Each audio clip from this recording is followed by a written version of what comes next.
can make the circulation, and how that in turn influences the plastic or other kind of things in the oceans. And this also helped us to understand not only the severity of plastic problem, but also what are the scopes of research in future in this field, like the need for a multidisciplinary approach. And in the last two talks, we have seen that due to both natural as well as man-made disasters, we have some critical influence on the ecosystem. So one of the major aspects which we see is the climate change, and climate change, how, like Professor Biswas has also emphasized that how climate change has led to the warming of the ocean, and how this has in turn affect the ecosystem and fisheries.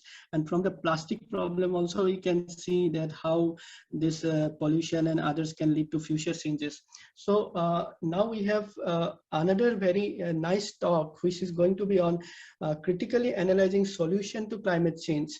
So since we are getting an idea that climate change is one of the major problems that we are facing now, so our next talk will mostly focus on this aspect, and this talk will be delivered by Dr. Danielle Lemon.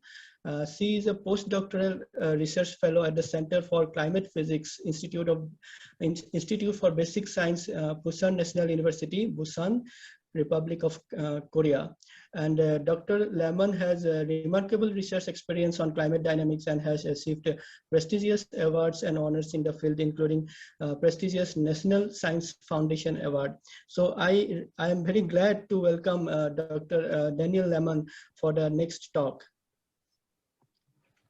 Hi, everybody. So, hi. Hi, I'm Dr. Danielle, and I'm gonna try and share my screen. Let me know if you can see it. All right, can you guys see it? Am I? Yeah, it is visible. I assume that you can see it. So, I'm actually going to ask you guys this is going to be somewhat of an interactive talk. So if you can open your chats, I'm going to ask you some questions and a couple slides that I'd like you to contribute to by just kind of live streaming your answers. They don't have to be super well thought out. They can just be kind of a brainstorm. So as I was already introduced, I am going to be talking about critically analyzing solutions to the climate crisis. I think this is a really important topic because as climate change becomes more urgent, the solutions that we are willing to consider may also become more urgent as well. And I think that COVID was a real litmus test for us to see how well our world responds to crisis. And I would argue that we still have a lot to go if we're going to tackle climate crisis, the climate crisis, which is, again, still a global crisis, is going to take a long time to solve, etc. So I'd like to remind everybody with my first picture that climate justice is human justice. So when we consider solutions to the climate crisis, we need to be considerate about the ethical implications of those solutions.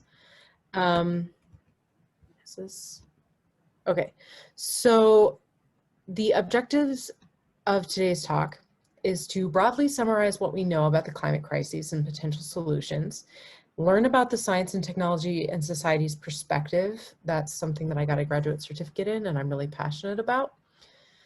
Apply what we learn to critique examples in the news. And so my hope is that when you hear climate solutions in the news, normally our reaction is great. Anything that helps the climate crisis is good. But I hope that you can hear what's being reported and think outside of what the framing is and consider the larger implications. So a little bit about me. I got my PhD from the University of Colorado Boulder in atmospheric and oceanic sciences. My research topic was in El Nino Southern Oscillation. I was a National Science Foundation Fellow.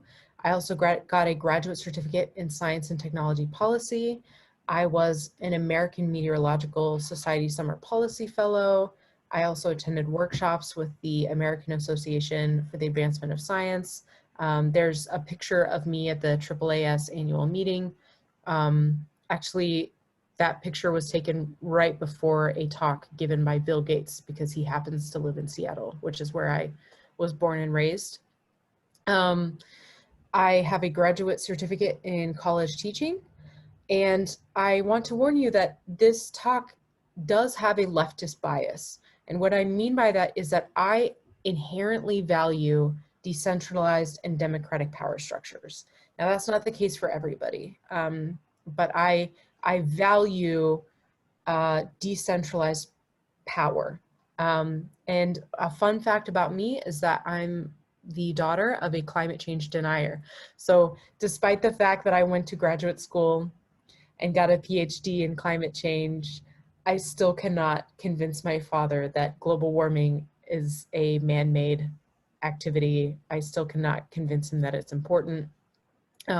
So I've had like a lifetime of experience in climate communication, stuff like that.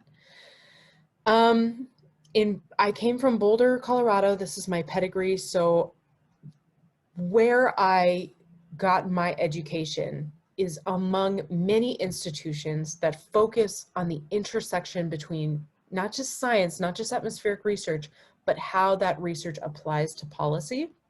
In particular, UCAR, the University Cooperative for Atmospheric Research. So they regularly speak with the US Congress. They regularly make recommendations for science policy, basically. So Boulder, in particular, was a place where I was very fortunate to learn a lot about climate policy. And some of my mentors were, you know, they were incredible people. They taught me a lot about this stuff. So here is where I want you to open up your chat, and I will open up mine. I want us to talk about first, let's just talk about this in your own words. What is the climate crisis, or what are the climate crises? So what do you think of when you hear the climate crisis?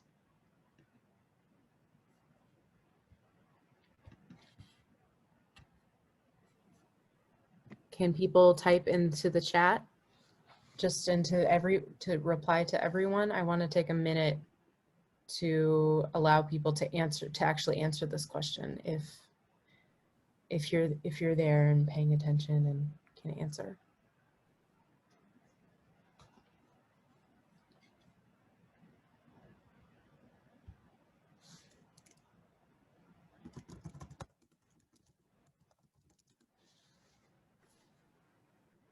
So what does it mean to, what do you think of when you hear the climate crisis?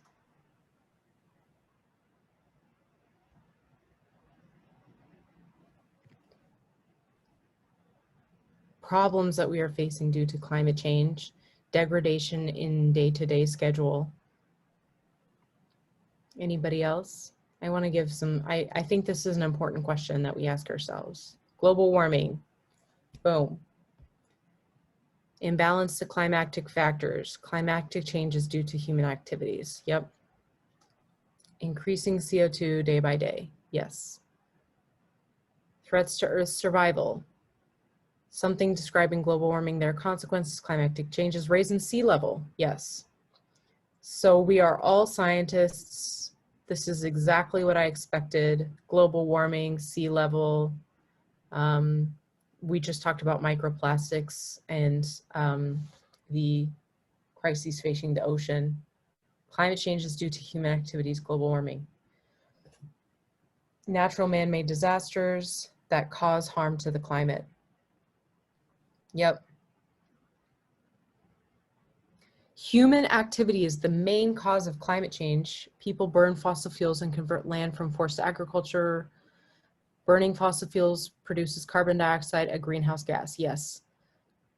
Threat to aquatic life, destroying greenery around the world, impacting human lives. Global warming, increasing wildfires. Extreme events. Yes. Threats to marine lives and so to ecosystem. Okay, so now I want to move on to the second question, which is what are the causes of these crises? I expect a lot of greenhouse gas responses. Overutilization of resources to meet people demand, yes. Anthropogenic. So what causes the climate crisis?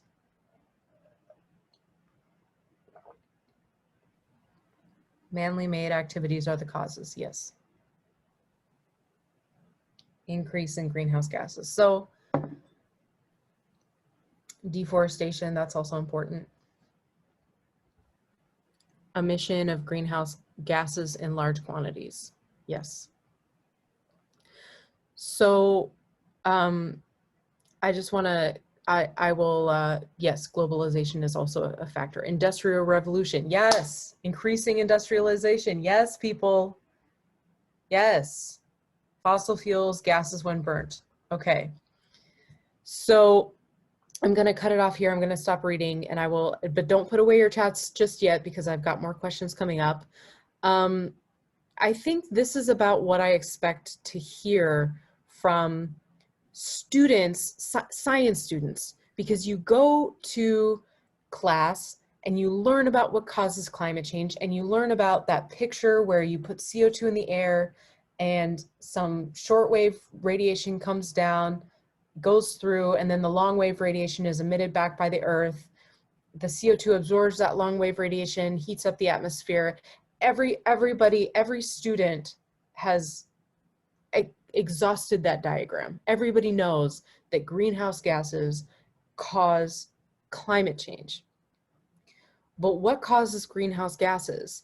And I was pleasantly surprised to see people start to talk about industrialization. So,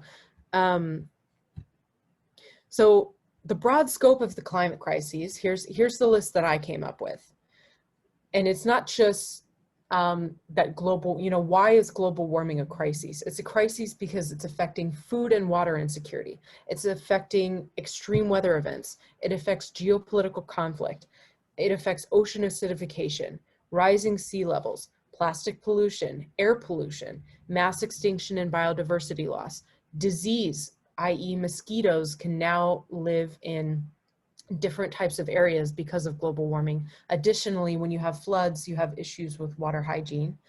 I would argue that one of the causes of the climate crisis is social injustice. So basically, it's not everybody in the world causing the climate crisis. Not everybody has access to fossil fuel products. Basically the people that are causing the climate crisis are well protected actually from the climate crisis, and the people who are the most vulnerable did not necessarily contribute to climate change. I would also argue that one of the crises is our erosion of civil liberties, that when we're in crises, we tend to give up our liberties to feel safe. In fact, we've done that a lot in the COVID crisis, that when we want to feel safe, we give up some civil liberties. So then the exacerbating causes of the climate crises. So basically, why is the climate crisis so bad? So greenhouse gas emissions is number one. It's way up there. You also have oil and gas corporate interest. So oil and gas, they have advocates in nearly every government around the world. We live in a world that is incredibly guided by oil and gas corporate interest. Imperialism and colonialism, those constructs are very much about exploitation. If you're willing to exploit people, you're willing to exploit the environment, and the other way around. Poor infrastructure planning. The US military industrial complex, I had a note here, and I can't really see it in this view, but they're like the #1 purchaser of petroleum worldwide. So when I say the US military industrial complex is causing climate change, they have a much larger carbon footprint than basically all the cars, all of the private cars in the US have. And I'm sorry that this is a little bit US biased because that's where I'm from. But I think things like military and warmongering, that is involved with a large carbon footprint. A lack of price on carbon. It doesn't cost anything to emit carbon currently. Some countries are beginning to implement carbon taxes. You have carbon offsets, but for the most part, if you're a company, you can get away with emitting carbon for free. Growing wealth inequality and exploitation, industrialized food systems, lack of mass transport, societal development, the hierarchy, which is a combination of patriarchy, white supremacy, colonialism, imperialism, ableism. It's basically acknowledging that the global society has an inherent power structure, and that power structure makes the climate crises worse. Poverty, if you are exposed to climate change, that makes the climate crisis worse for you. And then modern lifestyle choices. So like we heard in Dr. Ravi's talk, if you choose to drink from a plastic water bottle every day, you're contributing to the problem. But as you can see, I put that down at the bottom because I think these systemic, larger issues might be more important, I would argue. So, so one example of this societal development is the graph on the left is damages by tropical cyclones per year. This is in hundreds of millions of dollars, and this is landfalling. I'm pretty sure this is the US. Oh, sorry, excuse me. Anyway, you can find these sorts of graphs in that cyclone damage, hurricane damage has gone up over the past couple decades. But if you compare that with the actual number of landfalling major hurricanes or cyclones in a region, the rise in damages is more than any trend in the number of landfalling hurricanes. And the reason that hurricanes are becoming more damaging is because over the decades, you've developed along coastal cities more. So it is arguably not necessarily that, yes, hurricanes are becoming worse, but the reason that it's a crisis now is because of the societal development along coastal cities. That's not to blame people who live on the coast. That's just to say that the way that we designed our society made the climate crisis worse. So now when there's more damaging hurricanes, there may not be more hurricanes or more cyclones, but there is more to damage when it actually hits the land. So that's what I'm talking about with exacerbating causes of the climate crisis. We all know that greenhouse gases cause the climate crisis, but what makes it worse is also that we have these complicating factors, these societal factors that can't quite be unentangled from the larger problem. And then I also mentioned the hierarchy, which is that there is a certain world order in which basically, I feel like many of you get the picture, white men rule the world, white European men, Eurocentric, the patriarchy. If you're young, you certainly have an advantage. If you're able-bodied, you have an advantage. If you're upper class, you have an advantage. If you are dark, if you are old, if you are working class poor, you don't have an advantage. And like I said, that creates a differential in exposure. You are more vulnerable to crises. So not only that, but as you can see in this little picture that I put at the bottom left here, the people who cause the climate crises are the most well protected from the climate crises. And ergo, they don't have as much motivation to stop the climate crises. I mean, look at Elon Musk. So somebody like Elon Musk is trying to colonize Mars because he's a billionaire, and if things go to shit here, he can basically go to Mars. So there's this idea that that the hierarchy, the amount of oppression or privilege that you have is going to determine A, how much you contribute to the climate crises, and B, how much you experience it.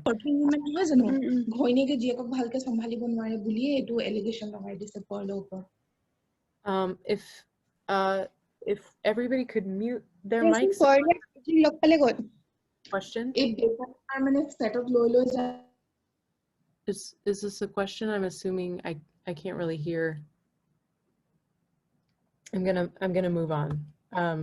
Okay, so now I want to ask a couple questions again and open up the chat. What are potential solutions to the climate crises?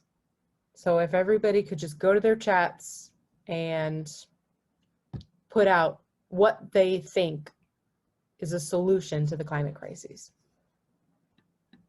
Just, I'm gonna take a second here because I think it's important.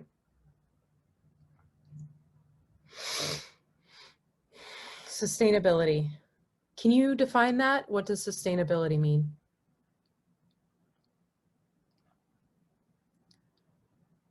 Deforestation? Like plant more forests? I'm assuming that's what that means.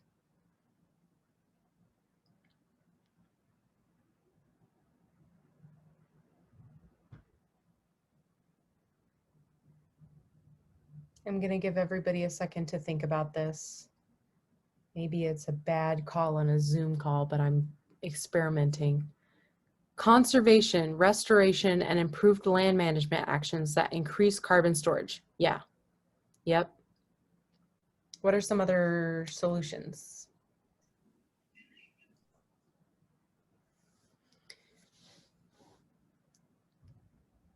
Yes, using a steel bottle, we will contribute towards climate saving. Planting trees, stopping deforestation, reuses of reusable plastic, renewable energies, reducing plastic, reduce, reuse, recycle. Avoid activities relating to greenhouse gases, air pollution minimization.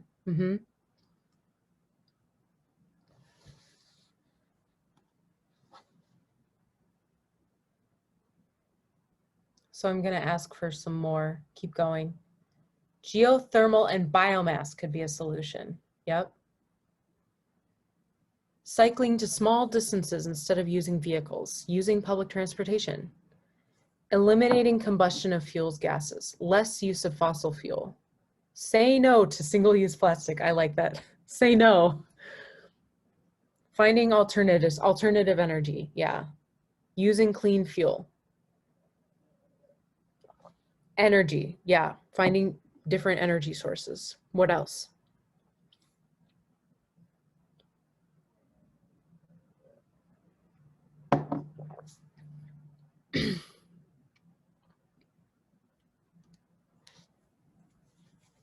I'm going to give you guys about 1 more minute. Sustainable transportation. Transportation's a big one. Alternative sources of energy.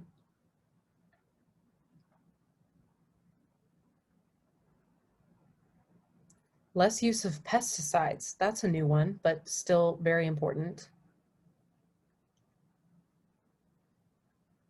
And the pesticides definitely have to do with an industrialized food system, right? Because if you have an If you have monocropping, then you for sure have to use pesticides. Organic farming, yeah. Use energy wisely. Minimizing overdependence on motor vehicles, yep. Yep. Waste management, recycling, using transportation and other media in less quantities.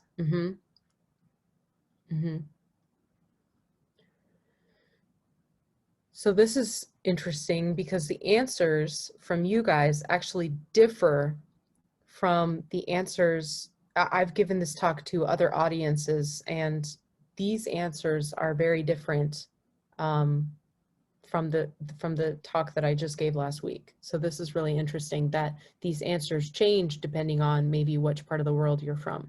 So, okay, now I want to ask another question. I'm just going to give us a couple minutes. Why is solving the climate crisis so hard?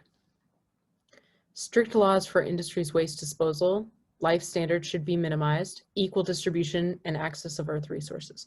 So let's switch our focus now to why is solving the climate crisis so hard?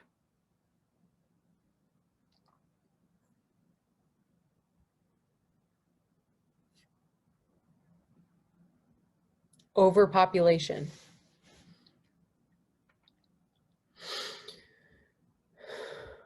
There is no alternate energy source cheaply available because people repeat the same mistakes over time. They get into habits, personal habits.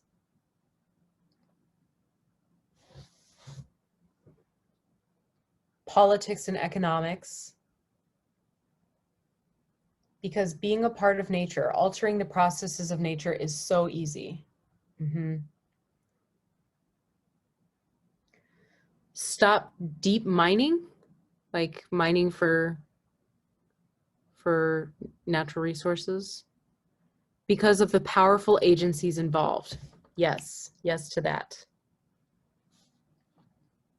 Okay, I'm gonna give us about 1 more minute. It's totally difficult to teach each and everyone with same mentality. Yeah, not everybody wants to save the world, right? You can't impose your values on people. Economics related to emission of greenhouse increasing. Everyone doesn't have access to technology and proper knowledge to be aware of this topic. So they are unaware and contributing in a major way. Majority of the population are far away from this topic. Not all people think the same. Maximum solution is theoretical, not practical. That's an interesting one. Eliminating fossil fuels for use is impractical in present times. Okay. We do live in a carbon-based economy. So I think we have captured why it's so hard. Rich people want to go for more consumption, but few focus or think too much on its sustainability. If you got any last comments, submit them now. And I'm gonna close this discussion in a second because people are getting much used to resources in order to lead an easy life. Okay, yeah, modernity. Developed countries have already exploited lots of natural resources. Why should developing countries be left behind in the development process? I mean, competition between rich and poor countries. Yes, we're gonna talk about that. Political parties should be aware of this. Problem. Human health is vulnerable to climate change. Yeah. Okay, so I'm going to close the discussion for now and move. So you guys had a little bit of a different answer than when I usually give this to, when I talk about this with other audiences.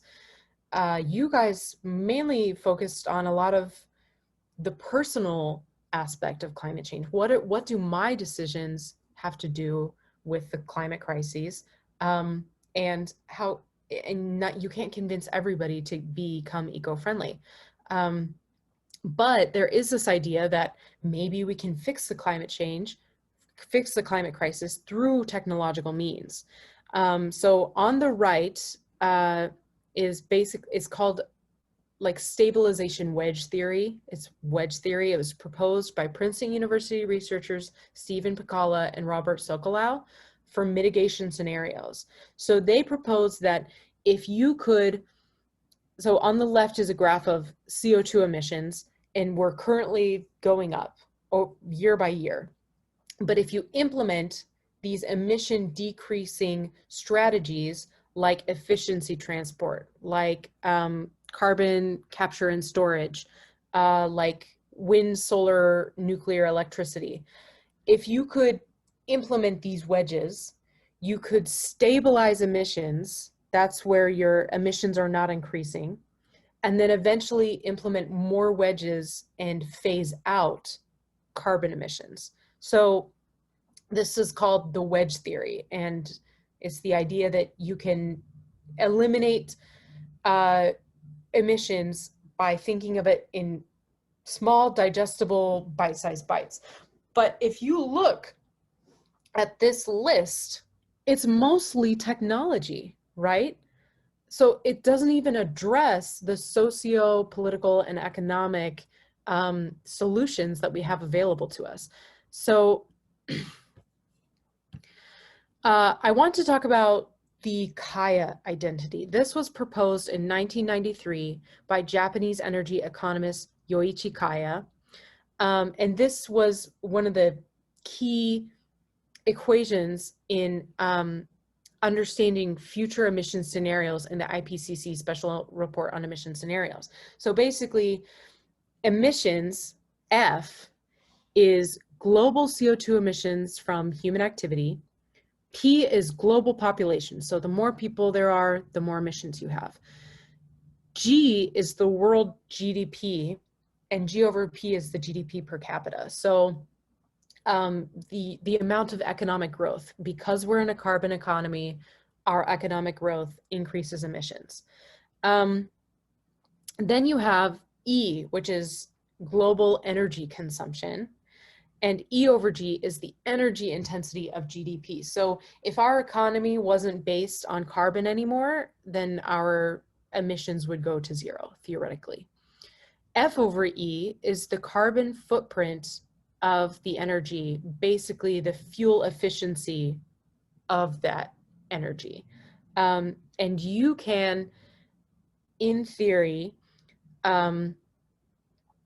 estimate each one of these terms from econometric data, from census data. These are easily estimated terms, which is why they are used in the IPCC emission scenarios.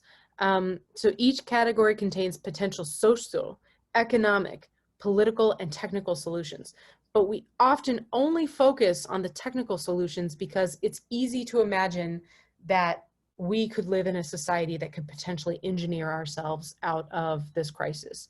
Just like we went to the moon, just like we solved the ozone crisis, like we think that we'll just figure out a technological means and it'll fix it. But I'm sorry to say that I don't necessarily believe that. So we're talking about technochauvinism now. This is it's kind of a big word, but it's basically the idea that technology is better than social solutions. It was a concept that was popularized by Meredith Broussard, and she is a professor in data journalism at New York University. And this is in her book, Artificial Unintelligence. So technochauvinism is the idea that the technological solution is the superior one. Examples of this, there's a really famous video that has gone viral on YouTube where basically a white person goes underneath the electronic hand soap dispenser, and the hand soap dispenser dispenses soap as expected. A black person goes in and the soap will not dispense.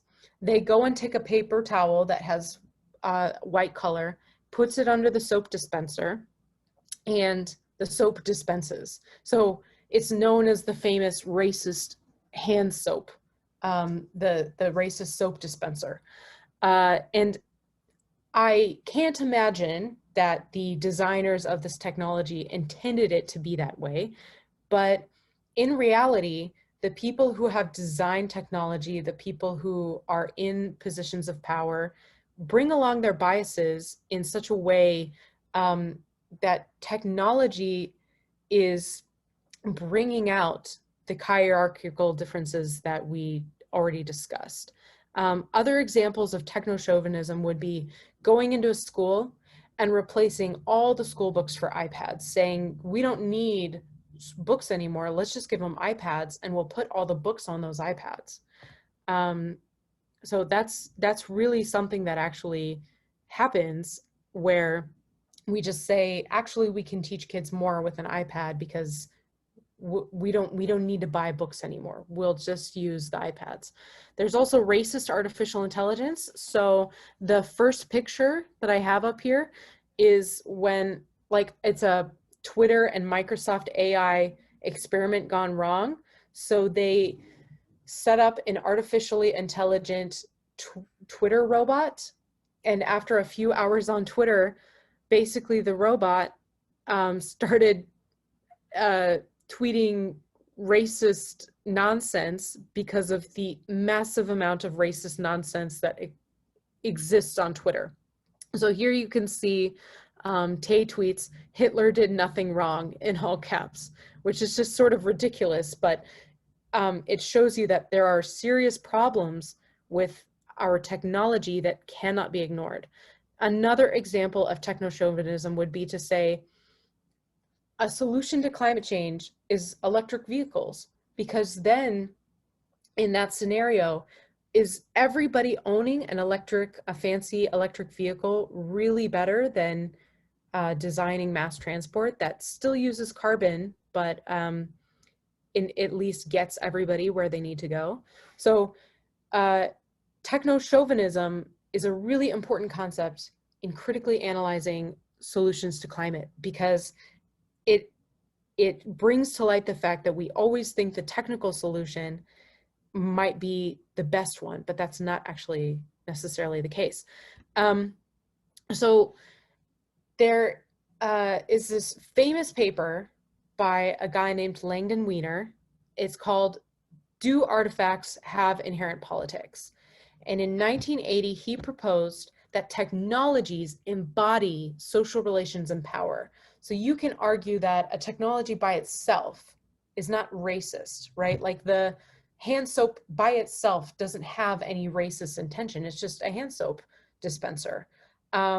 So how can you point at that and go, that's racism? Because it's not like the hand soap dispenser means to be racist.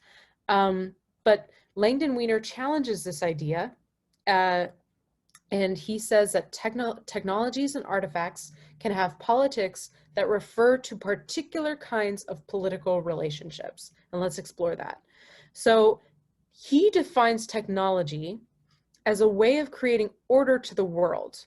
So what is technology is a big question. Nobody will ever answer it. Well, I guess it has a lot of different answers, but for the sake of this conversation, imagine that you know technology when you see it. Politics is a distribution of power, authority, and privilege in a community. So the two, or I would argue 3 ways in which technologies are linked to politics are by design, by necessity, and by negligence. So Langdon Weiner, he just argued that there were 2 ways, by design or by necessity, that technologies can be linked to politics. And over here on the right, I have a picture of Facebook and Donald Trump, because it came to light that actually maybe the Facebook algorithms helped get Trump elected. And I think that's a really important question. How are technologies interacting with our political systems? So here's the first example, which is by design. So Robert Moses was a New York City planner who purposefully planned bridges to be too short for bus clearance. So on the left, you have this old-timey photograph where later it was found in his notes that he designed these bridges to be 2 inches too short to allow buses to underpass. And the reason for that was because he wanted to separate the white community from the poor Black and brown communities. And the poor Black and brown communities obviously had to take public transportation to get anywhere. So if a bus can't undergo that bridge, then the theory was that the white communities would be protected from the poor Black and brown communities. This came to light in 1974 when Robert Caro published this really extraordinary biography that shed light on the racist intentions of Robert Moses's bridge design. This is not the only example of what's called hostile architecture. So in the middle is a 19th century church that has that little kind of triangle. Well, hopefully you guys can see it. It's a little stoop that faces outward. And the reason for that is it kept men from peeing in that corner, because basically if you pee on that, it'll bounce back at you onto your shoes. So it kept people from urinating at that church. Another example of hostile architecture would be what you see on the right with those spikes. So it doesn't allow for homeless people to sleep there. It deters unwanted behavior. So all three of these are examples of when you put in your intention, you put something in a technological structure that it engenders a certain social behavior, it engenders a certain political consequence. So I'm gonna do another example of design. So here is a picture of Amsterdam and the idea of compact cities. So your commercial, office, residential zoning are all combined. You have vertical development. You have buses, subways, pedestrian paths, bike paths, and that makes for an efficient carbon footprint. So when we were talking earlier on in the discussion and people say, oh, just, you know, take the bus, take your bike. If you live in a city where that is easy and convenient, then the structure is already there. Your carbon footprint can be low because you live in a place that's designed to help you achieve that low carbon footprint. However, and this makes me lose sleep at night. So if you haven't been paying attention up until now, pay attention to this one slide. Everybody, come back. I know it's Zoom, I'm yelling into the void, but come back for this one slide. US card-centered design. So the Koch brothers, i.e. Koch Industries, they were well known, it's well documented, that they launched full-scale anti-mass transit activism in major US cities. So if you see the picture down here from, I think it's a measure in Tennessee, vote against transit plan. And so if you spend billions of dollars to specifically undermine mass transit, the consequence is that you have a lot of single family zoning, like up in this picture. So do you see how the city center is far off in the distance? And if you work in the city center, you have to drive all the way over here. And there is very little bus or subway system that is ever going to be built to bring you from point A to point B. So it creates traffic, it creates a need for a car. You literally cannot survive without a car. So these cities look like this, not because somebody was careless, but because somebody intentionally undermined the way that we design cities, the way that we incorporate mass transit. So when you say, yeah, just take the bus, somebody who lives out here hears that and goes, well, I can't take the bus. That's not possible for me. And the reason it's not possible is not because they're a bad person. It's because a big, bad, evil person spent a lot of money to build a city that would ensure dependence on cars. it would ensure dependence on oil and gas, because Koch Industries is a well-known, like, oil, they used to be an oil refinery, eventually they became Koch Industries. So these people made money from designing a city that sucks, okay?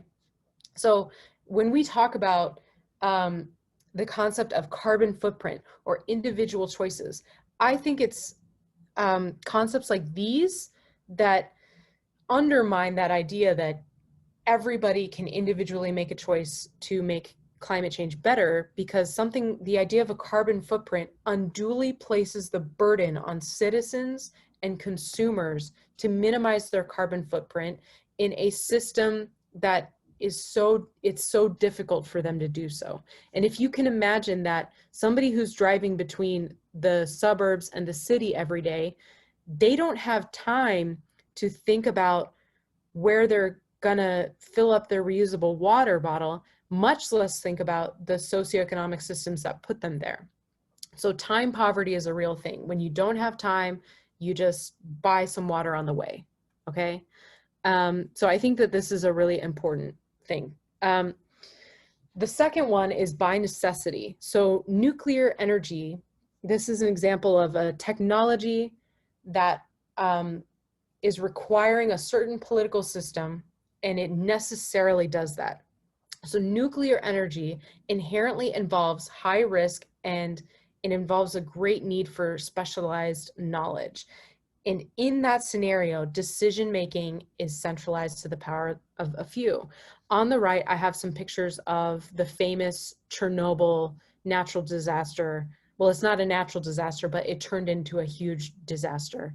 And the idea was that the Soviet Union was such a centralized government that Dyatlov, the kind of head engineer in charge of Chernobyl that night, wanted so badly just to pass a safety inspection that he rushed through and ran the safety inspection under unsafe conditions, because he was just trying to appease his boss, who was appeasing his boss, but not everybody who's working at a nuclear reactor knows how nuclear reactor works. And that can lead to some big disasters if you don't basically revoke. It can lead to big disasters if you don't have centralized decision-making. And it's often said about Chernobyl that this was a problem that could have only been caused and solved by the Soviet Union. Because even though this centralized power may have contributed to the disaster in the first place, it was also that centralized power that mobilized troops that had to go and overturn the trees outside of Chernobyl, had to shoot all of the animals, had to find a way to contain the nuclear disaster that was Chernobyl. So the third one that I'm arguing is that technology can demand a certain political configuration by sheer negligence. So social media algorithms have been shown to contribute to misinformation, and they contribute to confirmation bias. So when you're scrolling through Facebook, you're likely to see things that keep you looking at Facebook. And the things that keep you looking at Facebook are things you already agree with. So it increases polarization. There was a lot of misinformation that definitely influenced the 2016 US election. It was prone to Russian influence, that you can basically create bots, you can make anything trend on Twitter that you want to, and they did. The tech world was initially ignorant of the problem, but then they became aware of it and did nothing. And this is Mark Zuckerberg testifying to basically as much in front of the US Congress. You can find out more about this negligence in a really good documentary that's, I think, still available on Netflix if you have this. It's called The Social Dilemma.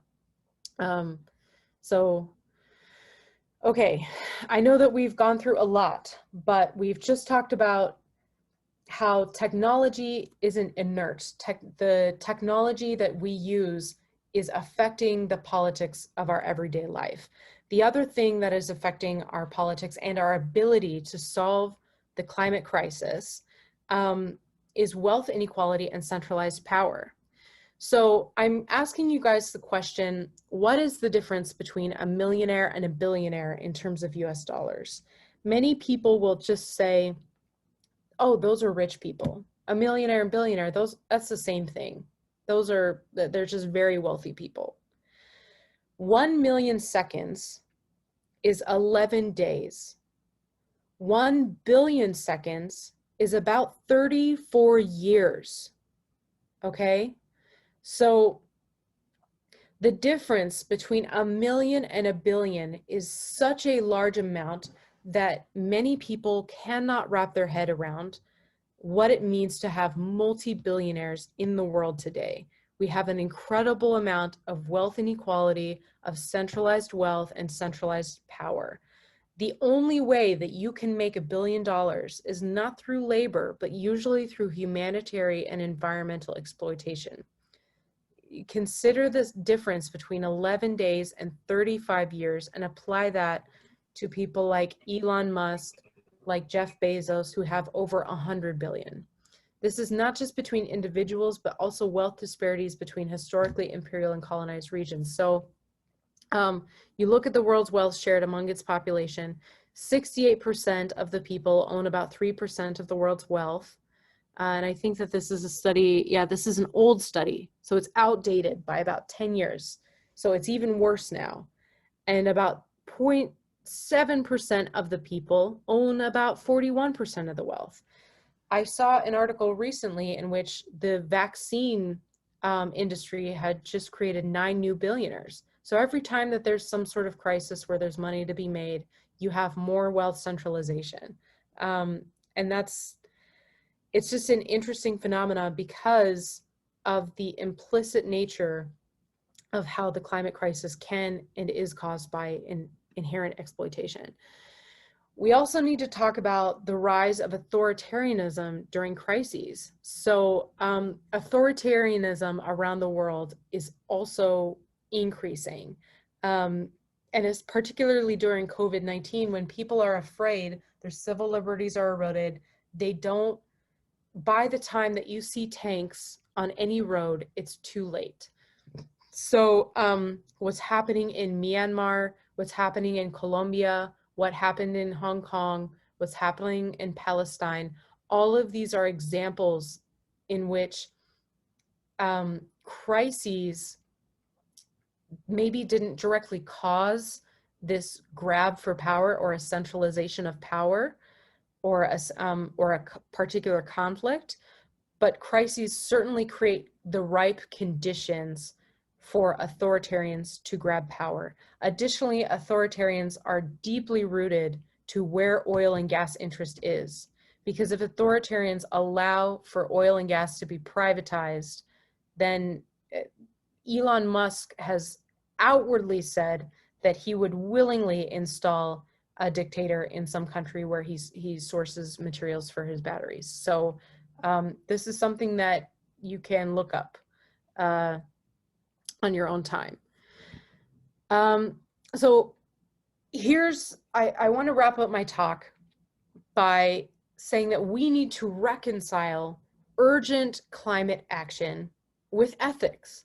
As scientists, we understand that we are in a critical time period for mobilization on climate action. I would argue that a crisis is not necessarily the time to discard ethical considerations in the name of centralized efficiency. So I think it's worth understanding that as the crisis escalates, so too will the radical solutions that we consider, and it's important to tread carefully. This picture on the right here is like an artist's rendition of us colonizing Mars. So we've messed up our own world. We're gonna go colonize Mars and live there. All of the rich people will basically escape on something. I know that this sounds very conspiracy theory, but what's crazy is that it's in plain sight, right? Like Elon Musk doesn't hide his intentions to go colonize Mars. He makes money off of it. So it's incredibly important to understand that climate action is not the same as climate justice. So when you see something in the news that is talking about climate action, it's worth it for you and your colleagues to take a moment and think, what are the implications of this proposed solution?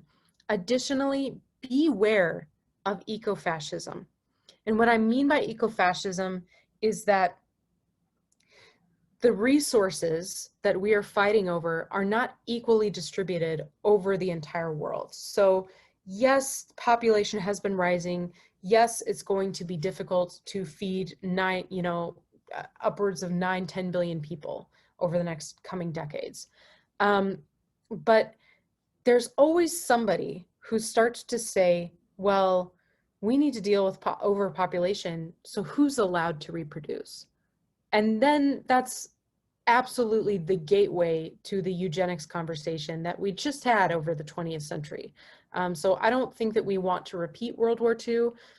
Steer clear of solutions that you hear that that engender a sort of white supremacy eugenics. Well, maybe we should stop letting, maybe we should stop trying to fix extreme events. Maybe we should stop trying to fix all of that because eventually people will die and then there will be more for us. I was actually in a conversation with a NOAA biologist who before COVID, this was the Christmas before COVID, mentioned to me that what he thought the world needed was a pandemic. And that's not, he said the real solution to climate change is that we just have a pandemic. This was before COVID happened.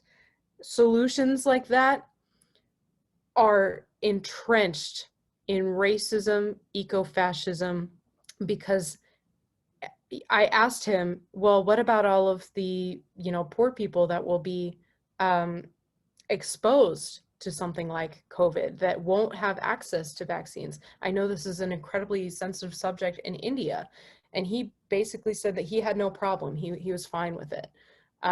So avoid things like, oh, well, the world's overpopulated. We need to figure out who should live. And so this is my last slide. I'm going to discuss rapid fire some solutions and some of their problems. So, and in each of their sort of brackets. So social, economic, political, and technological. So social solutions, antinatalism, dealing with overpopulation. This can turn into China's one-child policy.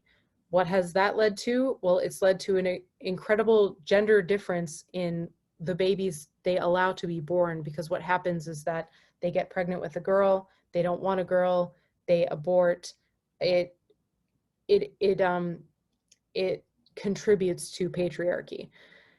A opposite solution to something like antinatalism would be reproductive rights. You allow people to plan their families, you give women access to birth control, you allow people to plan their families in the way that they see fit. Another social thing that we just talked about is carbon footprint, so changing your lifestyle. But what's wrong with that is, what does changing your lifestyle do if you live in one of those cities where it's literally built for you to consume? What happens when you live in a society in which you have to consume in order to survive?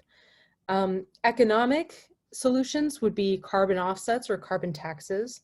The problem with carbon offsets is that if you tell a company that they can buy their way out of emitting, like we're Delta Airlines, we're gonna buy up some land. The problem is that they're still emitting, and B, it's hard to certify that those trees are actually uptaking the carbon that they say they are. This is a very arbitrary solution. So carbon offsets is thrown around, but it's hard to verify, and it doesn't actually stop companies from emitting or polluting. Another solution that I want to touch on before I let you guys go, because I bet that I'm running out of time, is plastic bans, plastic bag bans, plastic straw bans. They might help, but they inevitably target disabled people who the disabled community needs single-use plastic. And while we should all be conscious of our plastic, I would be wary of policies that introduce plastic bans. I know that this is a very controversial topic and it has a lot of writing on it, so I would encourage you to do some of your own reading. Technological solutions. So carbon capture is great, electric vehicles are great, nuclear, wind, solar energy are all great. But in the case of solar energy, I've seen stories in which you have a solar grid and the energy companies penalize you for needing to use their energy grid at night. So basically you can't use solar energy during the night. You can only use it during the day because our battery technology isn't quite on par. And under a socioeconomic system where utility companies have an incredible amount of power, it ends up actually punishing the consumer for using solar. So all of these things that are listed on this page are great. It, like any sort of solution that you can think of to climate change is great. What I'm asking from you tonight is to understand that climate action is not the same as climate justice, and that you have to be careful about the solutions that are being proposed as they become more radical, as the crisis escalates. So with that, I'm going to leave you with that message. Please be aware of climate solutions in the future. Look for technochauvinism, look for racial bias, make sure that these solutions are equitable. If you'd like to, please follow me on Twitter @ilemon for radical content about social and climate justice. If you're not into radical comment, don't follow me. Or email me at